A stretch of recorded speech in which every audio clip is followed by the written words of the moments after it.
పరిశుద్ధులు ప్రియులైన దేవుని పిల్లలందరికీ యేసుక్రీస్తు నామములో శుభవందనాలు తెలియజేసుకుంటా ఉన్నాను. ఆదికాండం 3వ అధ్యాయం 17వ వచనంలో దేవుడు ఆదాముతో మాట్లాడుతూ, నేను నీకు ఆజ్ఞాపించిన వృక్షఫలాలు తినవద్దని నీకు ఆజ్ఞాపించిన వృక్షఫలాలు నీ భార్య మాట విని నువ్వు తిన్నావు కాబట్టి నీ నిమిత్తం ఈ నేలను శపించాను అంటారు. పైగా ఆ తర్వాత ఏమంటారంటే, నీవు బ్రతుకు దినములన్నీ కూడా ఈ నేల పంటని ప్రయాసముతో తినేదవు అని ఉంటుంది. దానికోసం ఆయన నేలను శపించడం, ఆ తర్వాత ఆదాము గారు కష్టపడి ముళ్ళ పొదలు గచ్చ పొదలు మొలిచినప్పుడు వాటిని క్లియర్ చేసుకుని వ్యవసాయం చేసుకుని ఆయన తన చేతి పంటను తినడం, అది కేవలం దేవుని యొక్క ప్రేమకు సాదృశ్యము. ఎందుకంటే అప్పటిదాకా ఉచితంగా వాళ్ళు అనుభవించిన ఆహారము లేకపోయినా సరే వారి చేతులకి దేవుడు శక్తినిచ్చాడు. మనకి సామెతల గ్రంథంలో కూడా ఉంటది కదా, దేవుని ఆశీర్వాదం వల్లనే నరునికి ఐశ్వర్యం వస్తుంది, కానీ నరుని కష్టం చేత అది ఎక్కువ కాదని ఉంటుంది. అంటే దేవుడు ఆశీర్వదించబట్టి ఆదాము గారు ఆ నేలను సేద్యం చేసుకుని ఆ పంటను తినగలిగారు. ఆ చేతులకు శక్తినిచ్చిన దేవుని పట్ల వారు కృతజ్ఞత కలిగి ఉండాలి. అంతేకాకుండా ద్వితీయోపదేశ కాండంలో కూడా ఇదే విషయాన్ని దేవుడు చెప్తారు. 14వ అధ్యాయం 23వ వచనంలో ఆయన ఏం చెప్తారంటే, మీరు బ్రతుకు దినములన్నీ కూడా నా పట్ల భయభక్తులు కలిగి ఉండటం మీరు నేర్చుకోవాలి. అలా నేర్చుకోవాలంటే నా నామానికి నివాస స్థలముగా నేను ఏర్పరచుకున్న స్థలములో మీ 10వ వంతుని, మీ యొక్క పంటని, మీ యొక్క నూనెను, ద్రాక్ష రసాన్ని, గొర్రెలు మేకల మందల్ని అన్నిటినీ తీసుకొచ్చి ఇక్కడ మీరు తినాలి అని చెప్తారు. అంటే దేవుని సన్నిధిలో మొట్టమొదటి పంటని తినాలి అని వాళ్ళకి ఆజ్ఞాపిస్తున్నారు. దానికి ఆయన ఏం చెప్పారంటే, దీనివల్ల మీరు నా పట్ల భయభక్తులు కలిగి ఉంటారని కూడా ఆయన చెప్తా ఉన్నారు. అంటే ఆ విధంగా దేవుడు మా చేతుల్ని దీవించారు, మా కష్టాన్ని ఆయన దీవించారు కాబట్టి మేము సంతృప్తిగా భోజనం చేయగలుగుతున్నామని మొదటి పంటని మాత్రం ఆయన సన్నిధిలో తినాలని ఆయన ఆజ్ఞాపించారు. ఎంత అద్భుతంగా ఉందో! ఆయన సన్నిధి నుంచి దూరమైన వాళ్ళకి ఆహారం పండించుకునే శక్తిని దయచేసి దానిని దేవుని సన్నిధిలో తింటూ కృతజ్ఞత కలిగి ఉండమని ఎంత గొప్ప ప్రేమను చూపించిన దేవుణ్ణి, ఆయన పరమ యజమానిని మత్తయి సువార్త మనం 25వ అధ్యాయం 24లో ఒక వ్యక్తి దేవుని ప్రేమను ఆయన స్వభావానికి వ్యతిరేకంగా ఆయన దూషిస్తారు. అదేంటంటే మనకు తెలుసు, ఒక తలాంతు తీసుకున్న సేవకుడు ఏమంటారంటే, మళ్ళీ దేవుడు మనల్ని తిరిగి ఎంత సంపాదించారో దాని మీద, ఆ పెట్టుబడి మీద ఏం చేశారని దేవుడు లెక్క అడిగినప్పుడు అతను ఏమంటాడంటే, నువ్వు విత్తని చోట కోయివాడువని, విత్తనాలు చల్లని చోట కూర్చుకుని వాడవని, అట్లాంటి కఠినుడివి అని నాకు తెలుసు అని అంటారు. అంటే మీరు విత్తనాలు వెయ్యరు కానీ పంట కోసం ఆశిస్తారు, విత్తనాలు చల్లరు కానీ కోత కొయ్యడానికి వస్తారు అని యజమానిని ఎంత భయంకరమైన కఠిన మాట అంటారో అది వినగానే ఎంత బాధ కలుగుతుందో. యజమాని స్వభావాన్ని తెలుసుకోకుండా ఎంతో మూర్ఖత్వంతో ఆ మాట అన్నారు. నిజానికి ఎంత జాలి గల ప్రేమ గల ఆ దేవుణ్ణి అతను అలా ఎలా అనగలిగాడో అని ఎంతో ఆశ్చర్యంగా అనిపిస్తుంది. ఎందుకంటే దేవుడు మన చేతులకి సామర్థ్యము అనే ఒక తలాంతి ఇచ్చారు. ఆ సామర్థ్యాన్ని మనం కొన్ని రెట్లు అధికం చేయాలని, అది ఏ సామర్థ్యమైనా, అది పంట పండించే సామర్థ్యమైనా, ఉద్యోగ సామర్థ్యమైనా, వ్యాపార సామర్థ్యమైనా, ఆర్థిక విషయాల్లో అయినా సరే మనకి సామర్థ్యాన్ని ఆయన ఇచ్చి మనం ఏం చేస్తారో ఆయన కనిపెడతారు. అంటే మనం ఆయన చేతికి ఏ పంట ఇస్తామో అని ఎంతో ఆసక్తితో ఆయన కనిపెడతారు. అలాంటి గొప్ప దేవుణ్ణి ఆ సేవకుడు ఎంతో కఠినమైన మాట అన్నారు.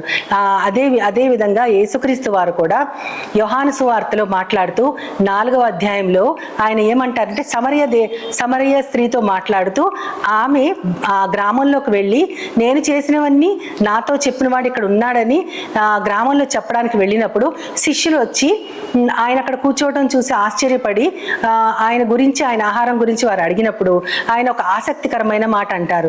మీరైతే 4 నెలల తర్వాత కోతకాలం వస్తుందని మీరు చెప్తున్నారు, కానీ తెల్లబారిపోయి పొలాలు ఉన్నాయి, ఇప్పుడే అవి కోతకి సిద్ధంగా ఉన్నాయి అంటారు.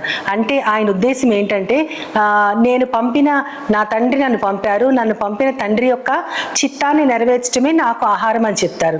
ఆ తండ్రి చిత్తం ఏంటంటే పంటను చేతికి అందించడం. అంటే ఒక్క ఆత్మ నశించిపోవటం కూడా యేసుక్రీస్తు వారికి ఇష్టం లేదు. అందుకని ఆ సమరయ గ్రామం అంతా కూడా ఒక్క స్త్రీ వల్ల రక్షించబడింది. కోతకి సిద్ధంగా ఉన్న పొలం తెల్లబారిపోయి ఆ కలర్ కూడా దేవుని కన్నులకు కనపడుతుంది. అంటే కోతకి సిద్ధంగా ఉన్నది అంటే దాని అర్థం ఏంటని మనం అనుకోవాలంటే దేనిని సూచిస్తుంది అంటే ఈ లోకములో తమ ఆయుష్కాలాన్ని పూర్తి చేసుకుని శరీరం విడిచి పైలోకాలకు వెళ్ళటానికి సిద్ధంగా ఉన్న మనుషులు తమ ఆయుష్కాలం పూర్తి చేసుకున్నప్పుడు వారి లోకం విడిచి వెళ్ళిపోతారు. అది కోతకు సిద్ధంగా ఉన్న పొలం. అయితే ఆ పంట ఎవరి చేతిలోకి వెళ్తుంది? సాతాను చేతిలోకా లేదా దేవుని చేతిలోకా? యజమాని కొట్లలోకి చేరాల్సినటువంటి పంటను గురించి ఎవరికి భారం ఉంది? నిజంగా ఆత్మల భారం ఎంతమందిని కలిగి ఉన్నాము. ఆ కోత రెడీగా ఉన్నటువంటి ఆ కోతలోంచి రాలిన ప్రతి గింజకి కూడా మనం సమాధానం చెప్పాలి. మనము అంటే మనం పనిచేస్తున్న చోట్ల, మనం ఉంటున్న ఇంటి దగ్గర, చుట్టుపక్కల మన స్నేహితులకి, ఒక్కొక్కసారి మన బంధువుల్లో కూడా దేవుని పట్ల పూర్తిగా విశ్వాసం లేని వారు, విశ్వాసం నుంచి తొలగిపోయిన వారు ఉంటారు. ఆ ఆత్మల భారం అంత మంది కాదా? ఖచ్చితంగా ఆ ఆత్మల భారం మనదే అవుతుంది. ఎందుకంటే ఈ దేశంలో అసలు యేసుక్రీస్తుని ఎరిగిన వారు ఒక్కరు కూడా లేదు. అలాంటి టైంలో తోమా వచ్చి ఇక్కడికి సువార్తని ప్రకటించారు. ఆయన ఆ విధంగా ఆ సువార్త ప్రకటించినప్పుడు ఇప్పుడు ఎంతో మంది బయటకు చెప్పుకోవట్లేదు కానీ చాలా మంది కూడా దేవుని నమ్మి ఆయన పట్ల విశ్వాసాన్ని ఉంచిన వారు అనేక మంది ఉన్నారు. ఇది దేవునికి ఒక గొప్ప పంటగా ఆయన ఎంతో ప్రేమతో ఈ పంటను స్వీకరిస్తాడు. మరి మనం ఏం చేస్తున్నాము? హతసాక్షులైన ఎంతో మంది మిషనరీలు వారి ప్రాణాలని పణంగా పెట్టి వాళ్ళ దేశాలని వదిలి వచ్చి, కుటుంబాలని వదిలి ఇక్కడ చాలా భయంకరమైన దుర్భరమైన పరిస్థితుల్లో వారు సువార్తను ప్రకటించారు. అందుకనే ఉంటది కదా మనకి కీర్తన 126లో కన్నీళ్లతో విత్తడి వారు పిడికెడి విత్తనాలు చేతితో పట్టుకుని వచ్చి సంతోష గానంతో పనులు మోసుకెళ్తారని ఉంటుంది. అది చాలా నిజం. వారు ఎంత శ్రమ పడ్డారో. అయితే వారు ఆ పంటను చూడకపోవచ్చు కానీ దేవుని సన్నిధిలో ఆ పంటను బట్టి, ఆ ఆత్మల్ని బట్టి వారు ఎంతగానో సంతోషపడతారు. అందుకనే మనము శరీరేచ్ఛలను బట్టి క్షయమైన పంట కోసం విత్తకూడదని గలతీ 6:8లో చెప్పబడుతుంది. మనము అక్షయమైన పంట మనకి రావాలి అంటే ఆత్మ పరంగా మనం విత్తనాలను విత్తాలి. అంత మాత్రమే కాకుండా మనం ఈ పనిలో అలసిపోకూడదు. అలయక మనము ఈ పని చేస్తే గనక తగిన సమయమందు మనము పంట కోస్తామని, అటువంటి పంటని మనం దేవునికి అందించడానికి, దేవుని కొట్లకి చేర్చడానికి ఆత్మల భారం కలిగి మనందరం కూడా ఎంతో సిద్ధపడి ఉండాలి. ఎందుకంటే మనము దేవుని జతపని వారం. పౌలు గారు అంటారు కదా, మేము దేవుని జతపని వారము, మీరైతే ఆయన గృహము, ఆయన వ్యవసాయం అని అంటారు. దేవుని వ్యవసాయం చేస్తూ ఆయనతో పాటు మనం పనిచేస్తున్నట్లయితే ఆ భారం మనకు ఉంటుంది. ఆ పంట కోసం మనందరం కూడా ఎంతో ఆసక్తితో ప్రార్థనాపూర్వకంగా మనం ముందుకెళ్ళాలి.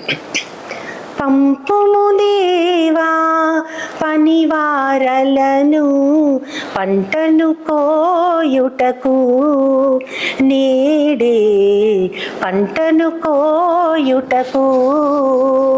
కొంతమందియే శ్రమ పడుచుండగా చింతయలేని క్రైస్తవులందరిన్ పంపుము దేవా పనివారలను పంటను కోయుటకు, నేడే పంటను కోయుటకు.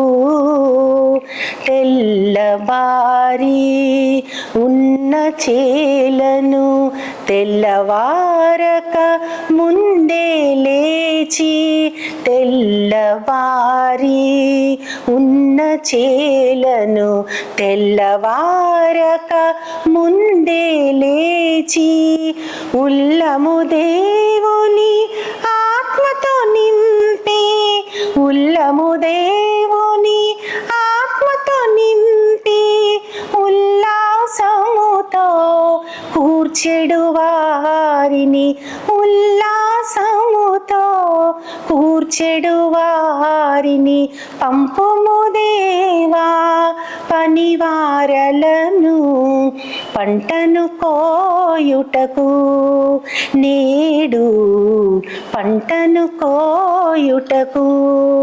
దేవుని జత పనివారముగా కోతకి సిద్ధంగా ఉన్న పొలాల్లో పనివారంగా పంటను కోయడానికి దేవుడు మనకందరికీ సహాయం చేయగలిగేలాగున చిన్న ప్రార్థన చేద్దాం. మహోన్నతుడా పరమ తండ్రి నాయన, పంట సిద్ధముగా ఉంది కానీ పనివారు లేరని ఎంతగానో ప్రభ మీరు వ్యధ చెందుతా ఉన్నారు. మీ యొక్క జత పనివారమై మేమందరము కూడా ఆత్మల భారము కలిగి యజమాని కొట్లలోకి ఆ ధాన్యాన్నంతా సమృద్ధిగా అందించడానికి మమ్మల్ని అందరినీ సిద్ధపరిచి స్థిరపరచమని నీ ప్రియ కుమారుడు నా ప్రియ ప్రభు అయిన యేసుక్రీస్తు వారి ద్వారా కోరి ప్రార్థిస్తున్నాను పరమ తండ్రి. ఆమేన్, ఆమేన్, ఆమేన్.